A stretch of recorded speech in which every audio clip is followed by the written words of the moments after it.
এই যে লতানো গাছটি দেখতে পাচ্ছেন, এটা বাংলাদেশের ঝোপঝাড়ে বনে জঙ্গলে প্রচুর পরিমাণে জন্মায়।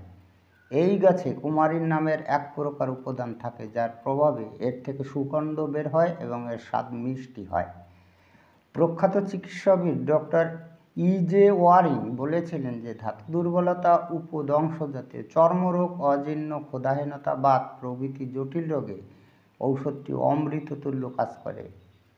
শারীরিক দুর্বলতার জন্য বর্তমানে বাজারে যে সমস্ত টনিক বা সালসা পাওয়া যায়, হেমিডেসমাস ইন্ডিকা তার থেকে অধিক শক্তিশালী। এখনও পর্যন্ত আমাদের দেশের অধিকাংশ লোক বিদেশি টনিক বা ঔষধ বলতে তারা অজ্ঞান। তারা জানে না আমাদের দেশে বনে জঙ্গলে কী সম্পদ লুকিয়ে আছে। অর্থের বিনিময়ে বিদেশি ঔষধ আমরা চড়া দামে কিনে আনি, অথচ সামান্য কিছু অর্থ খরচ করে এই সম্পদটিকে কাজে লাগানোর মতো সদিচ্ছা আমাদের কারোরই নেই। তাই হোমিও চিকিৎসায় ঔষধটি একবার প্রয়োগ করবেন, এটাই প্রার্থনা করি। এই গাছটির বাংলা নাম হচ্ছে অনন্তমূল। এই গাছ থেকে আমাদের হোমিওপ্যাথি ঔষধ হেমিডেসমাস ইন্ডিকার মাদার টিংচার প্রস্তুত হয়। আজকের ভিডিওতে যেসব রোগ ব্যাধিতে এর কার্যকারী ভূমিকা আছে এবং তাতে যে লক্ষণগুলো উৎপন্ন হয়, সেগুলি সম্পর্কে এমন কিছু গুরুত্বপূর্ণ তথ্য আপনাদের সামনে এক্সপ্লেন করে শোনাবো, যাতে সঠিক ঔষধ নির্বাচনের মাধ্যমে রোগীকে আরোগ্য করা যায়। ভিডিওটি ভালো লাগলে লাইক, কমেন্ট, শেয়ার করবেন এবং আপনি যদি এই চ্যানেলে নতুন এসে থাকেন তাহলে চ্যানেলটিকে সাবস্ক্রাইব করে রাখবেন পরবর্তীতে নতুন ভিডিওর নোটিফিকেশন সবার আগে পাওয়ার জন্য। এবার যে সমস্ত রোগ ব্যাধিতে এই ওষুধটি বিশেষ ভূমিকা রাখে এবং কী লক্ষণগুলো উৎপন্ন হয়, এই সম্পর্কে 6টি পয়েন্ট আপনাদের সামনে আমি খুব সহজ সরল ভাষায় এক্সপ্লেন করে শোনাবো। তো আমি আপনাদের রিকোয়েস্ট করব, আপনারা ভিডিওটি না টেনে যদি এই 6টি পয়েন্ট একটু মনোযোগ দিয়ে শোনেন, তাহলে আপনার রুগীকে আরোগ্য করতে খুবই সুবিধা হবে। যাই হোক, নাম্বার 1-এ রয়েছে মূত্ররোগ, অর্থাৎ মূত্র সংক্রান্ত রোগে কী লক্ষণগুলো উৎপন্ন হয় এবং কি উপসর্গগুলো দেখা দেয়। মূত্র অল্প, মূত্র ত্যাগ করতে কষ্ট, মূত্রপাথড়ী রোগে ওষুধটি বিশেষ উপকারী। তাহলে জানা গেল যে মূত্র সংক্রান্ত কোন ধরনের রোগে কীভাবে লক্ষণগুলো প্রকাশ করে। নাম্বার 2-তে রয়েছে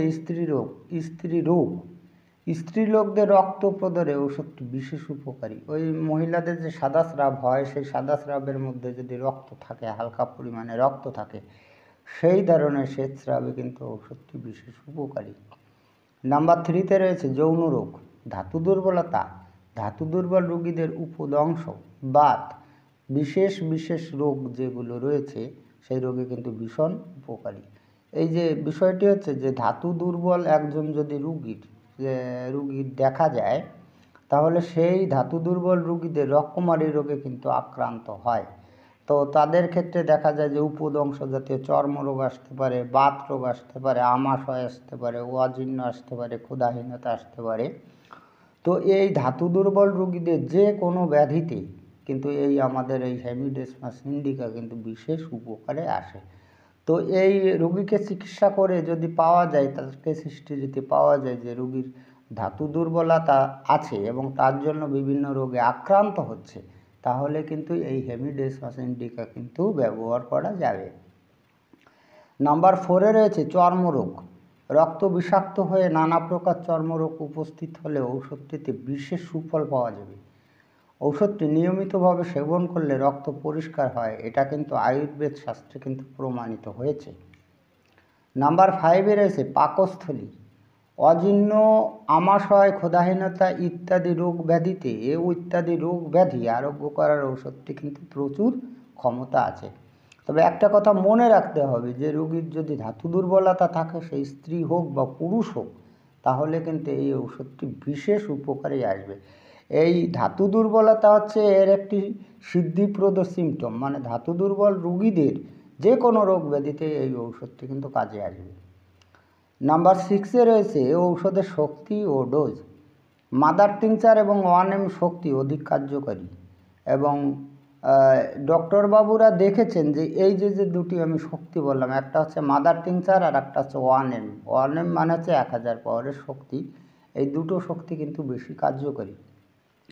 তো এবার মাদার টিনচার যদি আপনি ব্যবহার করতে চান তাহলে বয়স অনুসারে 5 থেকে 10 ফোঁটা দিনে 3 বার কিন্তু ব্যবহার করা যাবে। আর 1 এম এটা আছে সেন্টিসেমেল পোটেন্সি। এই 1 এম যে স্কেলের যে ঔষধটি রয়েছে এটা কিন্তু সূক্ষ্ম মাত্রায় ব্যবহার করতে হবে। এবার সূক্ষ্ম মাত্রায় বলতে কিন্তু 1 বা 2 ফোঁটা কিন্তু বোঝায় না। আমরা কিন্তু অনেক সময় ভুল ভাবি যে অনেক ডক্টর কিন্তু বলেও দেয় যে এই সেন্টিসেমেল পোটেন্সি 1 ফোঁটা বা 2 ফোঁটা করে দিনে 2-3 বার করে খাবেন। এটা কখনো করতে যাবেন না। এই সেন্টিসেমেল পোটেন্সি 1 ফোঁটা বা 2 ফোঁটা কিন্তু সূক্ষ্ম মাত্রার ডোজ নয়। এবার সূক্ষ্ম মাত্রার ডোজটা যে কী সেটাকে কিন্তু আপনাকে এক কথায় বোঝানো যাবে না। যদি বোঝানো যেত তাহলে আমি কিন্তু এই ভিডিওর মধ্যে বলে দিতাম। এবার সূক্ষ্ম মাত্রার ঔষধ বলতে স্যার হানিম্যান কতটা পরিমাণে ঔষধকে বুঝিয়েছেন, সেটাকে কিভাবে তৈরি করে নিতে হয় এবং সেটার কোন রোগীর ক্ষেত্রে কিভাবে ব্যবহার করতে হয়, এই সম্পর্কে যদি আপনি আরও বিস্তারিত তথ্য জানতে চান তাহলে এই চ্যানেলের 18 নং ভিডিওটি দেখতে পারেন। এবার 18 নং ভিডিওতে আপনি যাবেন কিভাবে? যদি আপনি 18 নং ভিডিওতে যেতে চান তাহলে এই চ্যানেলের যেখানে হোমিও ইন নাম্বারস লেখা রয়েছে আপনি যদি সেখানে টাচ করেন তাহলে এই পেজটি ওপেন হয়ে যাবে। এবার এই পেজের নিচের দিকে দেখুন যেখানে ভিডিও লেখা রয়েছে, আপনি যদি ওই ভিডিওতে ক্লিক করেন তাহলে এই চ্যানেলে যতগুলো ভিডিও আপলোড দেওয়া হয়েছে আপনাকে উপর নিচে দেখিয়ে দেবে।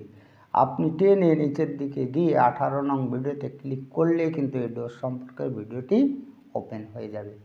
যাই হোক, আজকে এই পর্যন্তই। খুব তাড়াতাড়ি ফিরে আসবো নতুন গুরুত্বপূর্ণ বিষয়বস্তুর ভিডিও নিয়ে। দেখা হচ্ছে নেক্সট ভিডিওতে। ততক্ষণ আপনারা ভালো ও সুস্থ থাকুন। জয় হানিম্যান, জয় হোমিওপ্যাথ।